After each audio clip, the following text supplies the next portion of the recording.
안녕, 찐아입니다. 오늘은 최근에 했었던 이별과 연애에 대해서 이야기를 해볼까 합니다. 오늘은 11월 20일 새벽 3시 반 정도가 됐고 헤어진 지는 한 10일 정도가 된 것 같아요. 첫 만남은 5월 25일이었어요. 제가 엄청 좋아하는 전 직장 동료와 연남동에서 간단하게 소주를 한잔하고 어플로 연락을 한 지 24시간도 채 되지 않은 근처에 살고 있는 이쪽 동생과 만나게 됐어요. 차분해 보이고 착해 보이는 동생이었는데 제가 좋아하거나 선호하는 성향의 사람과는 엄청 다른 느낌의 동생이었어요. 첫 만남은 제가 그 친구 동네인 합정으로 갔고 합정에서 저희 집 근처인 홍대까지 걸어 다니면서 1시간 정도 대화를 나눴었던 것 같아요. 그렇게 대화를 나눈 후에 헤어졌고 몇 번 더 만나보고 싶어서 연락을 계속 이어갔어요. 그렇게 일주일 동안 5번을 만나게 됐고 참 신기한 게 제가 세상에서 제일 싫어하는 것 중에 하나가 오랫동안 걷는 산책, 등산 이런 걸 엄청 싫어하는데 특히 그때는 더운 여름이었고 여름에 걷는 거는 정말 싫어하는 편이거든요. 근데 이 친구와 일주일 동안 5번을 만나면서 한 거라곤 산책하면서 대화한 것밖에 없어요. 길게는 한두 시간, 짧게는 3, 40분씩 만나면 산책을 하면서 계속 대화를 했고 참 좋은 동생인 것 같았지만 제 생각은 연애는 힘들겠다 였어요. 그 이유는 제가 스스로 생각했을 때 여성향이 강하다고 생각을 하는데 그 친구는 저보다 여성향이 훨씬 더 강해 보였고 대화를 통해서 알게 된 건 성적인 부분도 많이 다르다는 걸 느꼈었거든요. 하지만 막상 만나면 대화가 너무 잘 통한다고 느껴졌고 저를 멋있게 봐주는 그 친구한테 점점 호감이 가기 시작했어요. 개인적으로 썸을 오래 타는 걸 좋아하지도 않고 썸은 일주일 이상 타지 않는 편인데 이 친구와는 한 달 정도 썸을 탔고 일주일에 못해도 3, 4번, 많으면 5번씩 만나서 시간을 가지면서 점점 서로 호감이 커졌고 연애를 시작하게 됐어요. 저는 연애를 할 때 가급적이면 일주일에 한두 번 정도 보는 걸 선호하는데 그 친구는 시간이 될 때마다 보는 걸 좋아하는 친구였고 그 친구 성향에 맞추다 보니 어느새부턴가 저도 자주 보는 게 익숙해지기 시작했어요. 그렇게 제 감정이 점점 커져가고 이 친구랑은 정말 끝까지 갈 수 있겠다라는 확신까지도 들었었던 것 같아요. 그 친구도 저한테 많이 집중을 해줬고 안 맞는 부분에 있어서는 대화를 하기도 하고 투닥거리기도 했지만 서로 안 맞는 부분에 대해서는 양보할 수 있는 건 양보하고 그렇게 연애를 해 나가던 중에 연애를 시작하고 한 4개월 정도 지날 때쯤이었던 것 같아요. 그때부터 그 친구와 같이 있으면 점점 불안하고 초조해지기 시작했어요. 그 이유는 저랑 함께 데이트를 하거나 뭐 밥을 먹거나 할 때 전혀 행복해 보이지가 않고 즐거워 보이지가 않는 거예요. 그래서 자꾸만 안 좋은 걱정들을 하게 됐고 안 좋은 걱정은 대부분 현실이 됐었던 저였기 때문에 만날 때마다 계속 눈치를 보게 되고 그렇게 시간이 계속 흘러갔어요. 그렇게 지내다가 그 친구한테 제가 느끼는 불안감, 초조함 이런 것들에 대해서 제 감정을 전달을 했고 그 친구도 솔직하게 말을 해주더라고요. 사실 내 감정에 대한 확신을 할 수가 없다.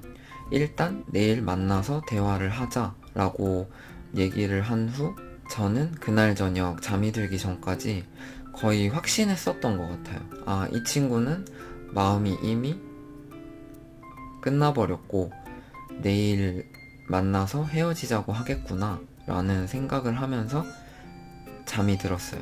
그렇게 다음날 아침이 됐고 출근 준비를 하고 있는 저한테 전화가 왔어요. 만나기로 했는데 왜 전화를 했지? 하고 전화를 받았는데 그 친구가 너무 아무렇지 않게 얘기를 하는 거예요. 잘 잤냐? 이렇게 물어봐서 너 같으면 잘 잤겠냐? 이렇게 얘기를 하니까 그래, 잘 못 잤을 것 같다. 그래서 뭔가 장난치는 분위기로 흘러가서 그래, 너는 잘 잤냐? 하니까 나는 너무 푹 잤다. 그러면서 너는 그럴 것 같아. 이렇게 아무렇지 않게 평상시처럼 장난을 주고받았고 그때부터 저는 마음이 한결 가벼워졌어요. 아, 그래도 나름 긍정적으로 결론을 지었구나 라고 생각을 했고 저는 출근을 해서 되게 가벼운 마음으로 일을 했어요. 긍정적인 대답이 올 거라고 저는 생각을 했기 때문에. 그렇게 퇴근을 하고 한 10분, 15분을 걷다가 카페를 들어갔는데 카페에 들어가기 전 자꾸 저에게 미안하다는 말을 하고 거짓말을 하면 형한테 더 미안해지는 거겠지? 라는 말을 되풀이하는 동생을 보면서 아, 오늘 끝이 나겠구나 라는 생각을 하면서 카페를 들어갔어요. 결국 카페에서 이야기를 시작할 때 제 예상대로 대화가 흘러가는 분위기였고 제가 확신을 가지고 있는 건 떠난 마음은 잡을 수 없다라는 건데 그 친구는 이미 마음이 떠나 보였고 그게 저는 너무너무 서운하고 속상했나 봐요. 32살이나 된 저였는데도 이별을 받아들이기가 너무 힘들었고 어제보다 오늘 더 커진 감정 때문에 저는 주체가 안 됐고 그 친구에게 저의 속상한 마음만 계속 전달하기 시작했어요. 나는 그대로인데 아니 어제보다 오늘이 더 좋고 오늘보다 내일이 더 좋을 텐데 결국 마음이 떠난 건 너고 그거를 한 달 전부터 느껴오면서 나는 계속해서 눈치를 받고 불안했고 나를 갉아먹는 연애를 이어나갔다. 그래도 네 마음이 돌아오길 계속 바래왔다.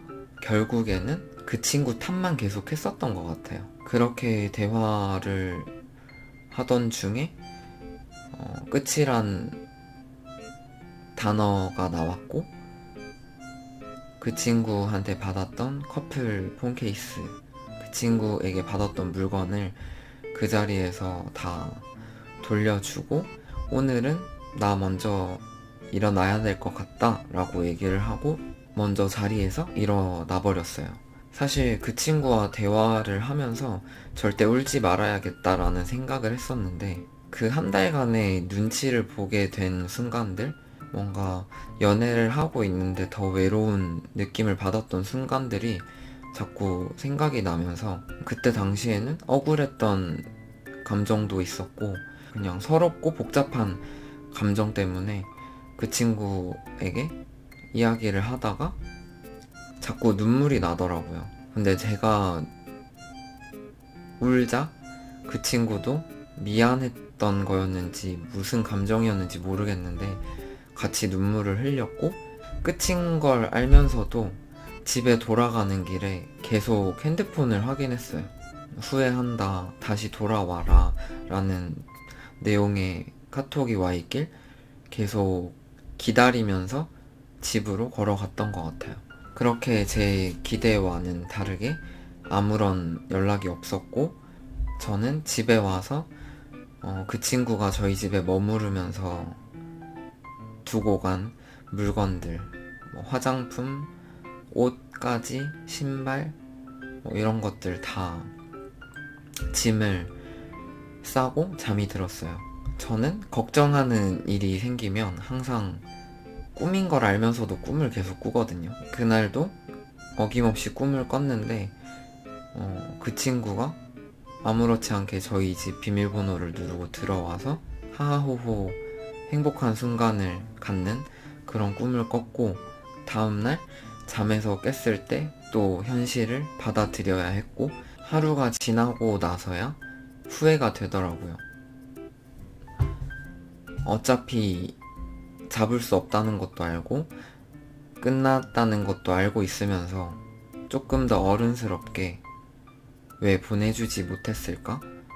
왜 끝내지 못했을까? 하는 아쉬움이 계속 남더라고요. 그 친구도 저를 열심히 좋아했을 거고 좋았던 기억도 굉장히 많았었는데 뭐가 그렇게 서운했던 건지 돌이켜 생각해보면 제가 술병이 나서 데이트를 하기로 한 날 펑크를 낸 적도 있고 저로 인해서 데이트에 차질이 생겼던 적도 있었고 저도 못해준 것들이 되게 많은 사람이었는데 제 마음이 떠나지 않았다는 이유만으로 그 친구한테 굉장히 몰아세웠던 것 같아요. 결국에 마음이 떠난 네 잘못이다. 너 때문에 내가 너무 힘들었다. 라면서. 지금 드는 생각은 아름다운 이별은 없다고 사람들이 얘기를 하는데 그건 다 내가 부족해서가 아닐까. 어쩌면 어른스럽게 이별할 수 있었을 텐데 내가 부족한 탓에 너무 남 탓만 하는 이별이 되지 않았나 하는 후회가 계속 남는 것 같아요. 아직도 제 옷에서는 그 친구 향기가 남아있고 주변을 둘러보면 그 친구랑 찍은 사진들이 너무 많고 그런데 너무 아무렇지 않게 잘 지내 보이는 그 친구 근황을 보면서 마음이 너무 복잡하고 말로 표현할 수 없는 감정에 매일 사로잡히는 것 같아요.